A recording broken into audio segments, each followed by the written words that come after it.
하나님 말씀은 학개서 2장 5절로 9절까지 보겠습니다. 학개서 2장 5절.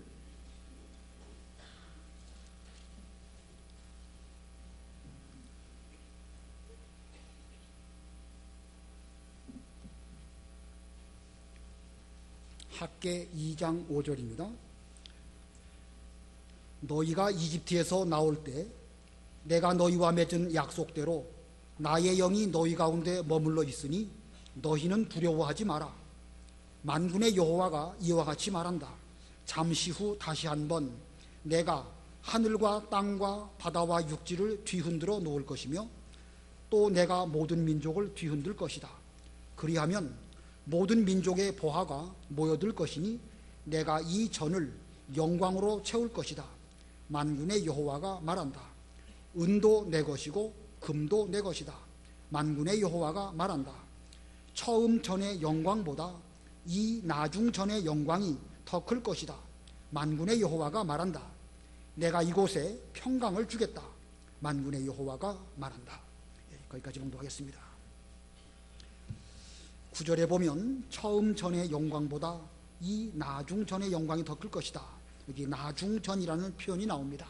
나중전, 전이라는 말은 성전을 가리키는 것입니다. 정확하게 말하면 나중성전 그렇게 해야 되는데 본문에서는 그냥 나중전이라고 표현하였습니다. 오늘 말씀 제목이 나중전입니다. 우리가 지난 주일에는 남은 자에 대해서 배웠습니다. 하나님께서는 남은 자에서 또 남은 자를 남겨두시고 계속해서 시대마다 남은 자를 남겨두시고 그 남은 자들을 통하여서 하나님의 일을 하게 하십니다. 학개시대에 하나님의 권면이 그 남은 자들에게 임하셔서 하나님의 일, 즉 성전 건축하는 일을 하도록 권면해 주셨습니다. 일하는 자에게 권면이 임하고 권면을 받아서 일할 때 또 새로운 권면이 임하는 것이 하나님의 원리입니다. 오늘은 이 나중전에 대해서 살펴보도록 하겠는데, 이 나중전이라고 하는 그 표현의 정확한 정의가 무엇일까? 오늘 구절을 다시 보면 처음 전의 영광보다 이 나중전의 영광이 더 클 것이다. 만군의 여호와가 말한다. 내가 이곳에 평강을 주겠다. 만군의 여호와가 말한다. 이 구절에 보면 처음 전이 나오고 또 나중전이 나옵니다. 처음 전과 나중전. 이 구약 역사에 보면 성전이 여러 성전이 나옵니다. 주전 900년경 솔로몬에 의해서 세워진 가장 화려하고 아름다운 성전, 우리는 그 성전을 솔로몬 성전이라고도 하고 제1성전이라고도 합니다.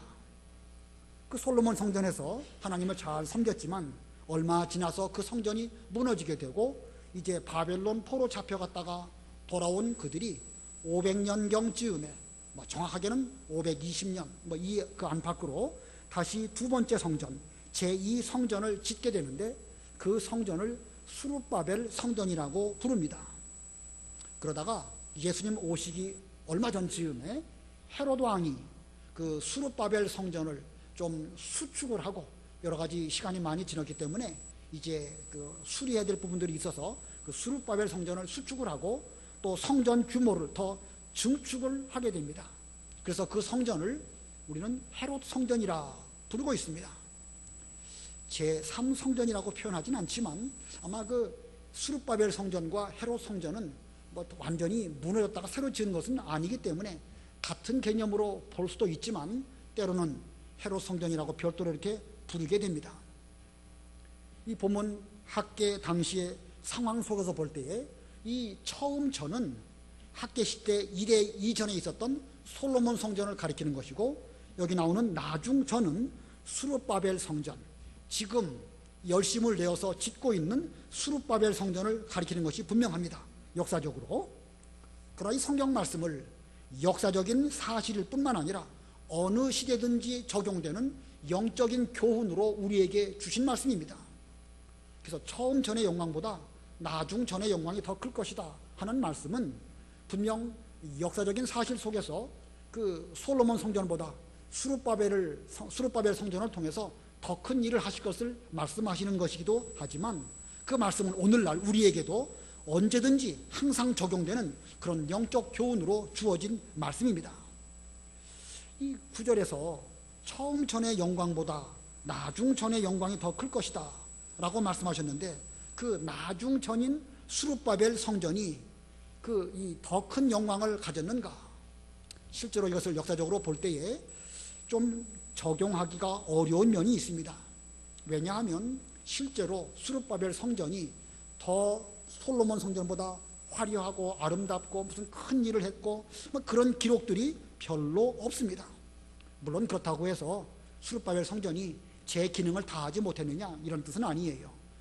그 외형적인 그런 면에서 볼 때에 스룹바벨 성전이 솔로몬 성전보다 더 크고 화려하고 하나님의 일을 잘 감당했다, 이렇게 단정적으로 말하기가 어렵다는 것입니다.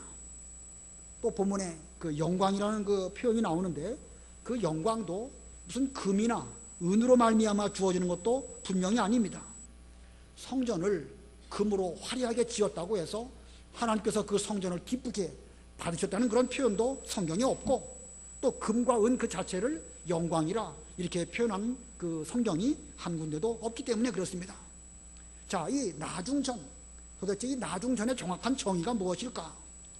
결론적으로 말한다고 하면 두 가지를 말씀드릴 수가 있겠는데, 첫 번째는요, 구약의 모든 성전의 실체이시며 원형이신 예수님을 가리키는 것입니다. 나중전은 구약의 모든 성전들의 실체이시고 원형이신 예수님을 가르치는 것이고, 두 번째로 이 나중전은 예수님으로 말미암아 세워진 교회를 가리키는 것입니다. 자, 나중전이 두 가지 무엇이라고 그랬습니까? 첫 번째로는 예수님을 가리키는 것이고, 두 번째는 여러분 듣고 계신 거죠? 두 번째는 뭘 가리킨다고요? 교회를 가리키는 것입니다. 교회. 이 시간 예수님에 대한 말씀은 좀 생략을 하고 교회에 대해서만 본문의 말씀을 통해서 잘 적용을 해보고 생각해 보려고 합니다. 오늘 이 본문의 나중전, 오늘날 이 교회를 가리키는 것입니다. 구약시대의 성전은 신약시대의 교회로 전환이 되었습니다. 그래서 구약시대의 성전을 처음 전이라고 말한다고 하면 신약시대의 이 교회는 나중전이라고 말할 수 있을 것입니다. 하나님께서 학계 선지자 때에 이 남은 자를 남겨두시고 그들을 잘 권면하셔서 성전 건축을 하게 하신 것처럼, 오늘날 하나님께서는 저와 여러분들을 이 시대에 남은 자로 남겨두시고 우리에게 학계 이 말씀을 통해 가지고 권면하시기를 성전 건축하는 일에 힘을 내어라, 이렇게 우리에게 명령하고 계십니다. 본문을 오늘날 우리에게 적용한다고 하면 지금까지 세워졌던 처음전이라는 것은 역사적으로 오늘 이 시점 이전부터 쭉 보면 처음전이 오늘날까지 세워져서 왔는데, 이 역사적인 교회의 영광보다 오늘날 우리가 수고해서 세워야 할 그 성전의 영광이 훨씬 더 클 것을 본문에서 우리에게 말씀하고 있습니다. 그러므로 오늘날 남은 자로서 우리는 하나님의 교회를 힘을 다하여 세워나가면서 장차 있을 이 남은 나중전의 영광을 소망해야 됩니다. 그래서 더욱 힘써서 우리가 하나님의 일을 잘 감당하여 성전 건축하는 이 일에 최선을 다하는 우리 모두들이 다 되어야 되겠습니다. 자, 오늘 본문을 유심히 잘 볼 때에 이 나중전에 대해서 하나님께서 어떤 그 세 가지 약속을 말씀하십니다. 앞으로 나중전에 있어서는 이러이러한 약속을 이루어주겠다라고 말씀하신 것이 세 가지가 있는데, 그 중에 첫 번째는 성령께서 머물러 계심. 성령께서 머물러 계심. 나중전을 잘 짓고 이 성전을 건축을 할 때에 성령께서 머물러 계실 것을 약속해 주셨습니다. 이게 머물러 계신다는 말은 한 번 임하신 성령께서 떠나가지 아니하시고 항상 함께 계신다는 그런 뜻입니다. 본문 5절 읽어보시기 바랍니다. 5절. 너희가 이집트에서 나올 때 내가 너희와 맺은 약속대로 나의 영이 너희 가운데 머물러 있으니 너희는 두려워하지 마라. 너희가 이집트에서 나올 때 내가 너희와 맺은 약속대로 나의 영이 너희 가운데 머물러 있으니, 나의 영, 곧 하나님의 영을 가리키는 것이고 성령을 가리킵니다. 이스라엘 백성들이 출애굽할 때 하나님께서는 그들과 함께 계셨습니다. 구름 기둥과 불 기둥으로 함께 계셨죠.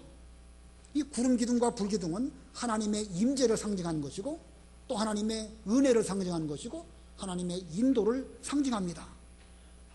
그 구름 기둥과 불 기둥이 있었기 때문에 그들은 하나님과 함께 하시는 그 가운데에서 여러 가지 광야길을 잘 걸어갔습니다. 그러면 이 구름 기둥과 불 기둥, 하나님의 영께서 이스라엘 백성들과 함께 하시는 그 시점이 어느 시점부터였을까? 어느 시점부터였을까? 예를 든다고 하면 출애굽 하자마자 구름 기둥과 불 기둥이 그들과 함께 하셨을까? 아니면 홍해를 건널 그 즈음부터 구름 기둥과 불 기둥으로 함께 하셨을까? 아니면 출애굽기 마지막에 있는 것처럼 성전 건축을 다 마쳤을 때에 그 시점부터 구름 기둥과 불 기둥으로 함께 하셨을까? 1번, 2번, 3번 몇 번이죠? 예? 2번도 틀렸습니다. 몇 번이겠죠? 1번. 예, 1번입니다. 출애굽 하자마자 하나님께서 그들을 앞서가시면서 인도하셨고 백성들로부터 떠나가시지 않으셨습니다. 출애굽기 13장에 그 말씀이 있는데 한번 보겠습니다. 출애굽기 13장 21절 22절 출애굽기 13장 21절 22절 출애굽기 13장 21절 여호와께서 그들을 앞서가시며 낮에는 구름 기둥으로 그들의 길을 인도하시고 밤에는 불 기둥으로 그들에게 빛을 비추셨다. 밤낮으로 갈 수 있게 하기 위하여 낮에는 구름 기둥, 밤에는 불 기둥이 백성들 앞에서 떠나지 않았다. 예, 요 사건 이후에 14장에 가면 이제 그 홍해 사건이 나오죠. 그리고 보면 출애굽 하자마자 하나님께서 그들과 함께 하실 때에 구름 기둥과 불 기둥으로 함께 하셨고 인도하셨고 또 계속해서 그들이 그 광야길을 밤낮 가리지 않고 갈 수 있도록 그렇게 인도하셨다라고 말씀하고 있습니다. 상당히 중요한 의미를 우리에게 주는데 출애굽 하자마자 하나님께서 함께 하셨다. 이것은 곧 출애굽은 구원받은 것을 말하는 것이죠. 성도가 구원받으면 구원받은 그 시점부터 하나님은 우리와 함께 하시되 떠나가지 아니하시고 우리 위에 머물면서 광야길 내내 인도하시고 가나안 전쟁할 때도 함께 인도하시는 그런 하나님이신 것을 우리에게 보여주시는 것입니다. 우리가 성령 세례를 받는다고 하죠. 성령 세례는 언제 받지요? 예수님을 구주로 믿는 그 순간, 출애굽하자마자와 같은 의미입니다. 출애굽하자마자 믿는 그 순간부터 하나님께서 우리를 성전 삼으시고 우리에게 찾아와 주시고 우리와 함께 하셔서 머물러 계시면서 절대 떠나가시는 법이 없습니다. 그와 같은 그 언약의 말씀을 출애굽기 29장에서 모세에게 율법을 주시면서 다시 한번 말씀하십니다. 출애굽기 29장 45, 46 출애굽기 29장 45절 내가 이스라엘 자손 가운데 거하면서 그들의 하나님이 될 것이니 내가 여호와 그들의 하나님으로서 그들 가운데 거하기 위해 그들을 이집트 땅에서 인도하여 냈다는 것을 그들이 알게 될 것이다. 나는 여호와 그들의 하나님이다. 예, 하나님께서 이스라엘 자손 가운데 거하시면서 그들이 하나님이 될 것인데 그들이 하나님이 되시고 그들 가운데 머무시기 위해서 그들 가운데 거하시기 위해서 그들을 애굽 땅에서 인도하여 냈다. 자, 하나님의 목적이 무엇인지 분명히 아시겠죠? 단순히 애굽에서만 해방시키는 것이 목적이 아니시고 궁극적인 목적은 하나님께서 그들과 함께 하시면서 성전 삼으시면서 떠나가지 않으시려고 하시기 위해서 그들을 구원하셨다는 것입니다. 자, 이렇게 약속하신 하나님께서는 그 약속대로 늘 구름 기둥과 불 기둥으로 그들과 함께 하셨습니다. 40년 광야길 내내 인도하셨고 가나안 전쟁하는 동안에도 성막을 중심으로 함께 하셨고 언약궤를 통해서 또 함께 하셨습니다. 그 이후에는 솔로몬 왕 때에 성전을 잘 지었을 때에 하나님께서 그 성전을 통하여서 이스라엘을 다스리시고 성전을 통하여서 제사를 드릴 때마다 그 모든 제사를 받으시고 그들의 기도에 대해서 응답하시는 그런 하나님으로 절대 결코 단 한 번도 이스라엘 백성들을 떠나신 적이 없으십니다. 세월이 흘러서 하나님의 백성들이 점점 타락하고 범죄했습니다. 하나님의 징계로 성전은 다 무너지게 되었고 성전 안에 있던 금, 은 그릇들은 바벨론 나라에 다 빼앗기게 되었고 하나님의 백성들마저도 포로 잡혀가는 일이 일어나고 말았습니다. 그래서 70년간 그들은 성전 없는 가운데서 이방 땅에서 그 생활을 하게 되었는데 70년 약속하신 기간이 다 지나가서 이제 다시 그들은 가나안 땅에 돌아와서 두 번째 성전 스룹바벨 성전을 건축하게 되었습니다. 그래서 하나님께서는 본문 5절의 말씀을 통해서 출애굽 때의 약속대로 하나님의 영이 너희 가운데 머물러 있으니까 두려워하지 말고 성전 건축하는 그 일을 힘을 내어서 일해라, 이렇게 권고하십니다. 여기서 우리는 한 가지 의문이 생기는데, 출애굽 때에 하나님께서 이스라엘 백성들과 약속하시기를 내가 너희 가운데 머물러 있을 것이다, 이렇게 말씀하시고 구름 기둥과 불 기둥으로 내내 함께 하셨습니다. 단 한 차례도 그들을 떠나신 적이 없으십니다. 자, 그런데 솔로몬 성전이 무너져 없어지고 바벨론으로 포로 잡혀간 70년 기간 동안, 그 기간 동안은 어떻게 되었을까? 성전이 있는 기간 동안에는 하나님께서 함께 하셨겠지만 성전이 없는 기간 동안은 하나님께서 함께 하시지 못한 기간이 아닐까? 만약에 그렇다고 한다면 하나님께서는 내가 너희 가운데 머물러서 떠나가지 않겠다 라고 하신 그 약속을 못 지키신 결과가 될 수 있겠죠? 물론 인간 편에서 볼 때는 우리 이스라엘 백성들의 죄 때문에 그렇게 된 것입니다. 그러나 이스라엘 백성의 죄가 있든지 없든지 신실하신 하나님의 약속을 놓고 볼 때에 하나님은 그 약속을 신실하도록 잘 지키셨는가?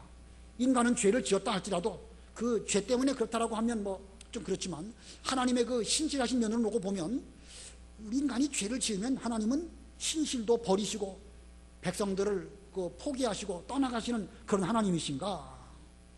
자, 어떻게 생각하십니까? 이스라엘 백성들의 바벨론 포로 70년 기간 동안 하나님께서는 그들과 함께 하셨을까요? 떠나가셨다가 다시 돌아오셨을까요? 예? 함께 하셨습니까? 예, 성경을 찾아보고 성경에서 우리가 답을 얻도록 하겠습니다. 에스겔 11장 14절로 16절 읽어보세요. 에스겔 11장 14절로 16절. 에스겔 11장 14절. 여호와의 말씀이 내게 임하셨다. 인자야, 예루살렘 주민들이 내 형제들 곧 내 형제들과 내 친척과 온 이스라엘 족속 모두에게 말하기를 너희는 여호와에게서 떠나라. 이 땅은 우리에게 유업으로 주어졌다 하였으므로 너는 말하기를 주 여호와께서 이같이 말씀하신다. 내가 그들을 여러 민족들 가운데로 멀리 보내어 여러 나라들로 흩었으나 그들이 가 있는 나라들에서 내가 잠시 그들에게 성소가 되어주겠다 하고. 예, 이 에스겔 이 성경은요 바벨론 포로 기간 동안에 기록된 성경입니다. 포로 기간 동안에 기록된 성경이고 그런 면에서 보면 바벨론 나라에서 기록된 것으로 여겨집니다. 예루살렘 주민들, 그러니까 거기를 점령한 그 땅 사람들이 너희들은 다 떠나가라.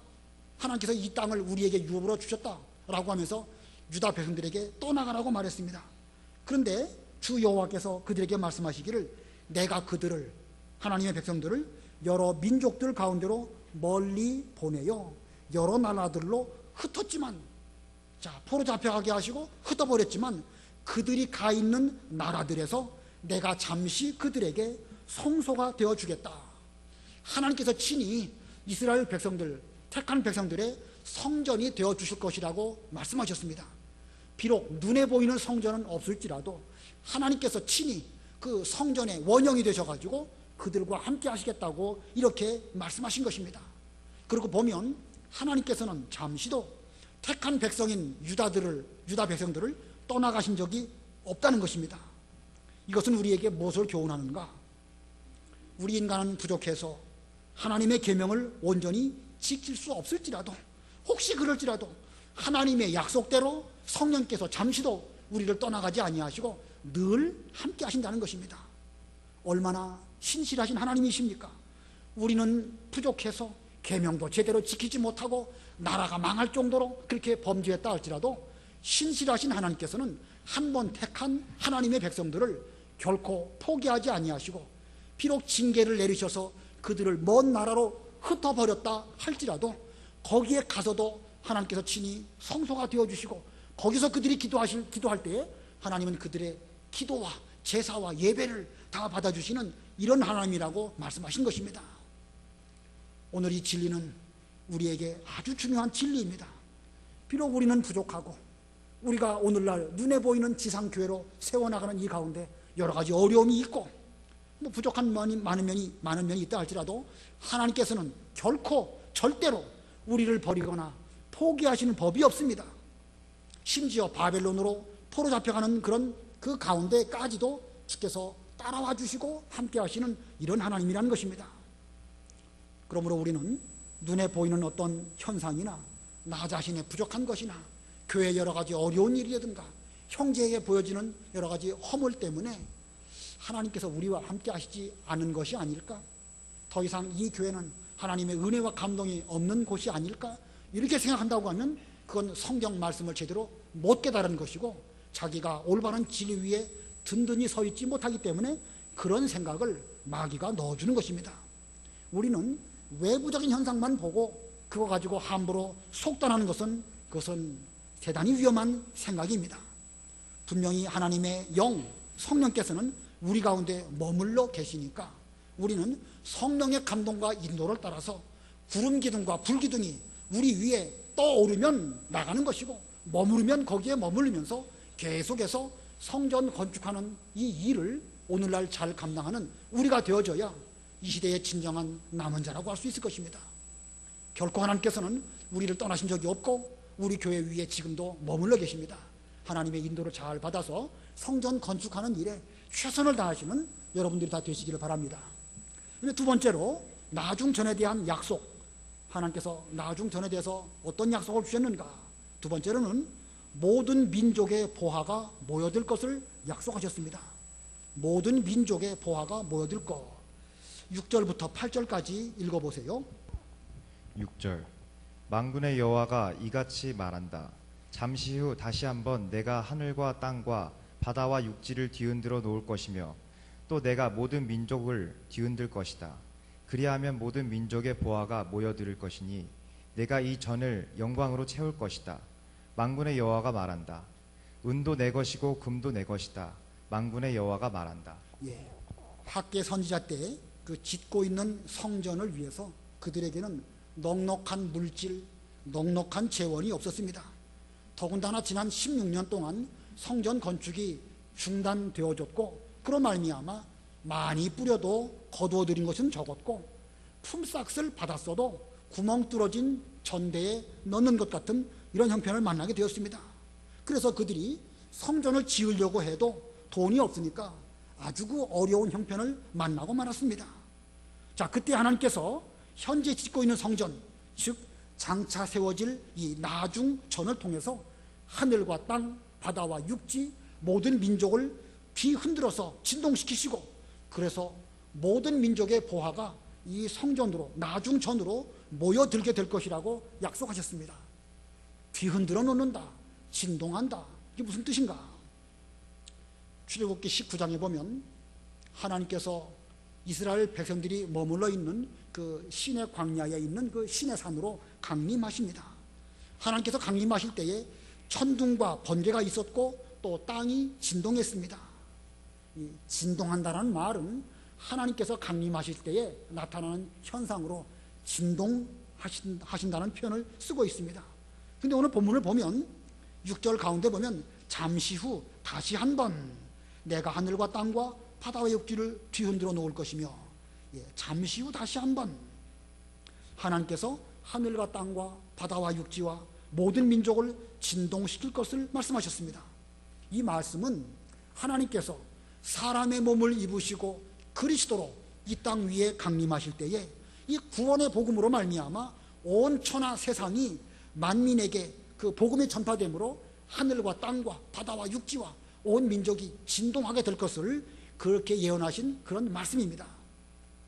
모든 민족이 진동하니까 그 민족 가운데 보화가 모여들어서 나중천, 즉 하나님의 교회를 영광으로 가득 채우게 될 것을 예언하고 있습니다.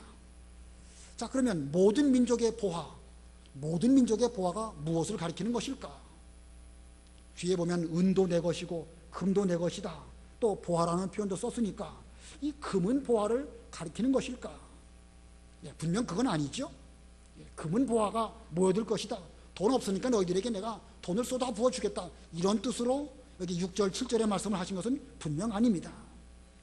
이 모든 민족의 보화는 예수님을 구주로 믿고 구원받은 성도들이 이 교회에 많이 모여들 것을 말씀한 것입니다. 다시 말하면 예수님을 구주로 믿고 구원받은 성도가 바로 모든 민족의 보화입니다. 오늘날로 말한다고 하면 여기 계신 여러분들이 모든 민족의 보화에 해당되는 분입니다. 아까 찬송 불렀죠? 샛별같이 빛나는 그 보배 면류관에 달려서 영원토록 하늘나라 두시려고 우리들을 다 거두신다.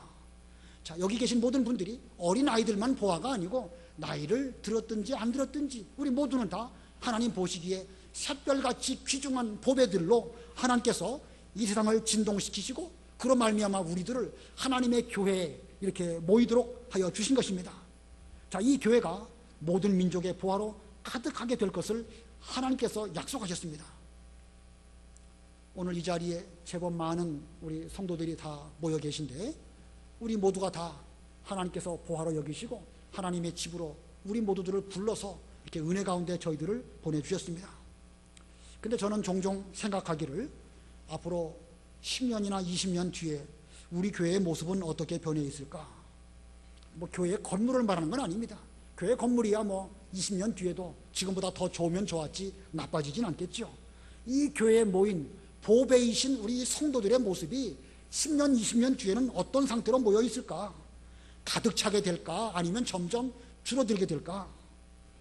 인간적인 계산으로 생각해 볼 때 이 심각하게 줄어드는 그런 일이 자꾸 머릿속에 떠오르게 됩니다. 제가 전에 어떤 교회를 가본 적이 있는데 예배당은 제법 컸는데 거기 모여있는 성도들의 숫자가 한 30명, 35명 정도 모여있는 것을 보면서 참 안 됐다 이런 생각이 드는데 혹시 우리 교회가 오늘 이 정도의 공간에 한 500여 명이 모여 계신데 10년, 20년 뒤에 이 교회에 70명, 80명이 모여가지고 예배 드린다고 하면 우리가 얼마나 하나님께 부끄럽고 오늘날 우리가 살았던 우리들이 그 장래를 위해서 나중전을 위해서 얼마나 노력하였을까? 이게 좀 심각하게 생각이 되지 않습니까? 근데 오늘 본문에서 보면 모든 민족의 보화가 모여들어서 이 전을 영광으로 채우실 것이라고 하나님께서 학계를 통하여 오늘날 우리에게 약속하셨습니다. 이게 가능할까요? 10년, 20년 뒤에 우리 교회가 더 큰 영광으로 가득 차게 해주실 것이다. 분명 약속하셨는데 이 약속대로 이루어질까요? 안 이루어질까요? 이거 이루어지는 것입니다. 왜? 성경에 기록되어 있으니까. 하나님의 말씀이니까 그렇습니다. 우리는 이 약속이 하나님의 약속일진데 이 약속을 믿는 가운데에서 오늘날 우리가 해야 할 일들을 해야 되는 것입니다. 성전 건축하는 일을 힘써서 하지 않으면 하나님께서는 얼마든지 하나님의 약속을 다른 방법으로 다 성취하실 수 있지만 일하지 않는 우리들에게는 하나님의 징계와 진노를 받을 수밖에 없을 것입니다. 우리 인간의 계산으로 머릿속으로 상상해 볼 때에 앞으로 10년, 20년 뒤에 대단히 어렵지 않겠는가? 그런 쓸데없는 걱정하지 말고 손 늘어뜨리지 말고 오늘날 해야 할 일들을 부지런히 일할 때에 하나님은 그 일을 통해 가지고 하나님의 약속이 이루어지도록 그렇게 해주신다는 것입니다. 힘써 전도를 하지 않으면서 앞으로 어떻게 될까 걱정만 한다고 하면 그건 아무것도 되지도 않고 하나님은 그런 사람 남은 자로 쓰시지도 않고 그런 사람에 대해서 권면도 하시지 않는 것입니다. 여러분에게 질문 드리겠습니다. 지금도 전도하는 일 잘하고 계십니까? 오늘날 성전 건축하는 일 가운데 중요한 일이 전도하는 일입니다. 우리 명륜교회 규모라고 한다면 이런 정도의 성도들이 모여있는 교회라고 한다면 매 주일 적어도 몇 명씩 정도는 등록하는 이런 교회가 되어야 됩니다. 맞대교를 한다고 하면 제가 전에 있던 상대원 교회에 거의 매주일 오는 사람도 있고 떠나가는 사람도 있지만 매주일 그래도 몇 명씩은 등록을 했는데 이거 우리 교회의 형편을 보면은요 우리가 지금 다 같이 졸고 잠자고 있지 아니한지 좀 심각한 염려가 듭니다. 여러분 전도하고 계신가요? 우리의 나중 전에 모든 민족의 보화가 가득하게 될 것을 바라보면서 힘써 전도하시는 여러분들이 되시기를 바랍니다. 일하지 않는다면 그것은 성전 건축이 중단된 것입니다. 우리의 나중 전이 텅텅 비게 될 것입니다. 그렇다고 하면 하나님의 이 촛대, 금촛대가 여기에 머물지 아니하고 옮기시는 그런 결과를 가져올 수밖에 없지 않겠는가? 이건 뭐 얼마나 두려운 일인지 모릅니다. 아무쪼록 이 모든 민족의 보화가 모여들게 해주신다고 약속하셨으니까 그 약속을 믿고 분명 가능하다, 분명히 해주실 것이다 라는 믿음 가운데에서 전도하는 일을 힘쓰는 우리 모두가 다 되어야 되겠습니다. 세 번째로, 나중 전에 대한 약속의 세 번째는 처음 전의 영광보다 나중 전의 영광이 더 클 것입니다. 처음 전의 영광보다 나중 전의 영광이 더 클 것. 본문 9절 읽어보세요. 9절 처음 전의 영광보다 이 나중 전의 영광이 더 클 것이다. 만군의 여호와가 말한다. 내가 이곳에 평강을 주겠다. 만군의 여호와가 말한다. 이 하나님의 영적 성전은 시간이 가면 갈수록 더 그 영광이 커지고 풍성한 쪽으로 발전합니다. 구약의 솔로몬 성전이나 수르바벨 성전이나 헤롯 성전이 있지만 이제 참 성전인 예수님께서 오심으로 말미암아 구약의 모든 성전들은 예수님 안에서 완성되었습니다. 나중 전이신 예수님으로 인하여 영광이 아주 충만하고 가득하게 되었습니다. 그러면 예수님 이후에 이 교회는 어떻게 되어져 왔을까? 예수님으로 말미암아 세워진 그 성전이, 교회가 오늘날까지 그대로 변함없이 왔을까요? 아니면 계속해서 부흥하고 발전했을까요? 분명 부흥 발전해서 오늘까지 왔습니다. 예수님께서 세우신 교회가 무슨 흠이 있거나 부족하다는 뜻은 아닙니다. 예수님이 세우신 그 교회, 머리이시고 각 지체이신 이 교회는 완전하고 무결한 그런 교회입니다. 그러나 그 교회는 생명력이 있기 때문에 계속해서 여러 곳으로 복음이 전파되고 그런 말미암아 하나님의 교회가 점점 커지고 부흥돼서 오늘날까지 왔습니다. 에베소 2장 그 22절에 보면 함께 지어져 간다. 하나님의 교회가 주님 안에서 함께 지어져 간다. 이런 말씀이 있습니다. 이 말씀은 교회의 모퉁이 돌이신 예수님을 의지하고 하나님의 교회는 성령의 전으로서 함께 지어져 왔고 지금도 계속해서 지어져 가고 있는 중이고 앞으로도 계속해서 지어져 갈 것이다. 그런 뜻입니다. 시간적으로 그렇다는 말씀입니다. 오늘 본문에도 그리하면 모든 민족의 보화가 모여들 것이니, 여기 모여들 것이다 라고 표현했는데 이 말씀의 뜻도 지금까지 모여들어 왔고 지금도 계속 모여들고 있는 중이고 앞으로도 계속해서 모든 민족의 보화들이 이 나중 전 안으로 모여들 것이다, 이런 의미를 갖고 있습니다. 그러므로 하나님의 성전은 계속해서 발전하게 되고 나중 전의 영광이 처음 전의 영광보다 더 크게 될 것은 분명한 것입니다.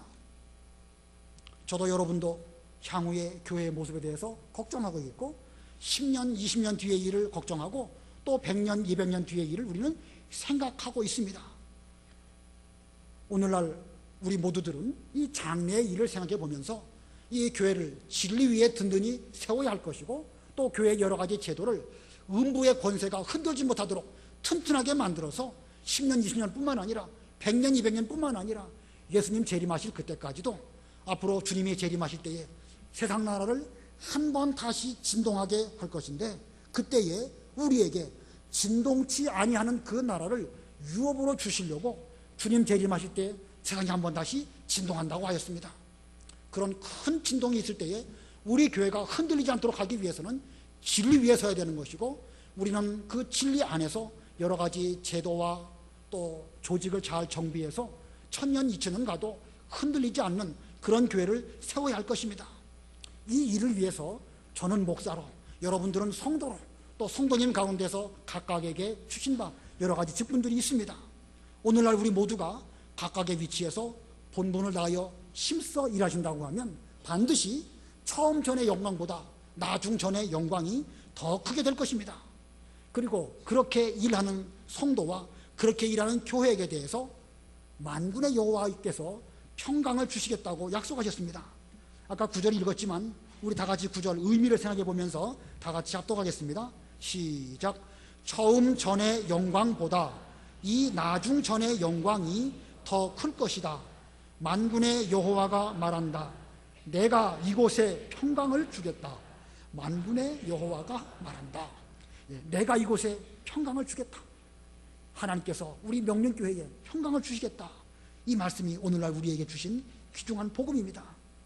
하나님께서 이곳 우리 명령교회에 하나님의 평강 주시겠다고 말씀하셨으니까 우리는 반드시 그 평강을 받도록 노력해야 되겠습니다. 이 평강을 바라보면서 앞으로 세워질 나중 전의 영광을 생각해 보면서 오늘날 우리에게 힘써 일하라고 명령하신 그 명령대로 성전 건축하는 이 일을 잘 감당하는 우리 모두들이 다 되어야 되겠습니다. 자, 오늘 나중전에 대해서 배웠죠? 나중전. 역사적으로 보면 수룹바벨 성전을 가리키는 것이지만 오늘 우리의 현실을 놓고 본다고 하면 오늘 우리가 힘써 일함으로 장차 세워질 우리 교회, 장차 세워질 우리 교회가 바로 우리에게 주신 바 나중전입니다. 하나님께서는 오늘 본문을 통해서 여러분들에게 약속하십니다. 성령께서 머물러 계실 것이다. 결코 떠나지 아니하실 것이다 말씀하셨고, 모든 민족의 보화가 이 교회로 모여들 것이라고 약속하셨습니다. 그리고 지금까지의 영광보다 나중전의 영광이 더 클 것이라고 말씀하셨습니다. 우리는 이 일을 위해서 힘써 일해야 됩니다.